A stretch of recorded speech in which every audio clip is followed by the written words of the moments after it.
Hello.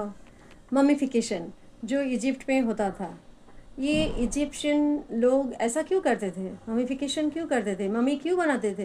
क्योंकि उन लोग बिलीव करते थे जो अगर उनके बॉडी रह जाए तो कभी भी वो आत्मा आके उस बॉडी में आ सकता है। तो इसके लिए उन लोग कोशिश करते थे बॉडी को बचा के रखने के लिए। मगर ये था बहुत महंगा, ये हर एक के लिए पॉसिबल नहीं था। ये करते थे ओनली फॉर राजा, राजा रानी ये सभी कर सकते थे, क्योंकि इतना ज़्यादा महंगा सबके लिए पॉसिबल नहीं होता था। इसको करने के लिए 70 डेज लगते थे। और अगर मर जाए, राजा मर जाए, तो उसके साथ उनका जितना हाथी घोड़ा रानियाँ सबको ममिफिकेशन किया जाता था। और बाकी जो ऑर्डिनरी पीपल है, ऑर्डिनरी पर्सन्स जो होते हैं, उनको तो पूरा के पूरा जैसा दफनाया दिया जाता है वैसा दफनाया दिया जाता था। तो इसमें ममीफिकेशन में होता था जो ऐसा बॉडी के जो पूरा ऑर्गन निकाल देना, फिर खाली हार्ट को रख देना। और उसको जो है ना, उसका एक सॉल्ट यूज़ करते थे, नेट्रॉन सॉल्ट। जिस नेट्रॉन सॉल्ट से 70 डेज लगता था उसको मम्मी बनाने के लिए, और 40 डेज लग ही जाता था नेट्रॉन से उसकी बॉडी के पानी निकालने के लिए।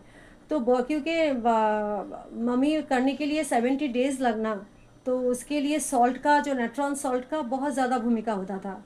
नेट्रॉन सॉल्ट से ही बनाया जाता था, मम्मी बनाया जाता था। तो ये तो एक महंगा की वजह से हर कोई तो ये नहीं कर सकते थे। उनका जो राज्य का जो बाकी ऑर्डिनरी पीपल को ऐसा ही नॉर्मल, जैसा मैंने बोली, वो दफनाया देते थे। तो ममीफिकेशन का उनका मतलब ही ऐसा होता था, जो उनको मन में था, जो अगर हार्ट रह जाए और उनके साथ जो रानी और जितना हाथी घोड़ा जो भी है, अगर सब रह जाए, तो कभी ना कभी राजा तो आएंगे ही।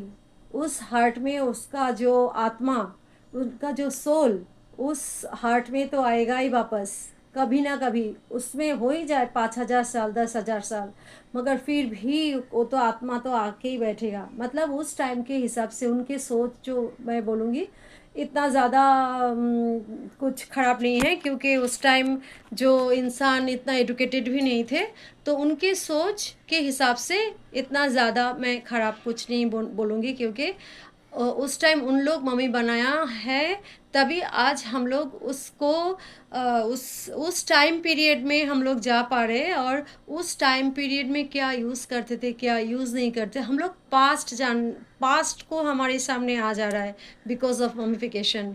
तो ये कहानी आपको कैसा लगा, प्लीज़ कमेंट्स करके बताइए और सब्सक्राइब कीजिए। Thank you for watching.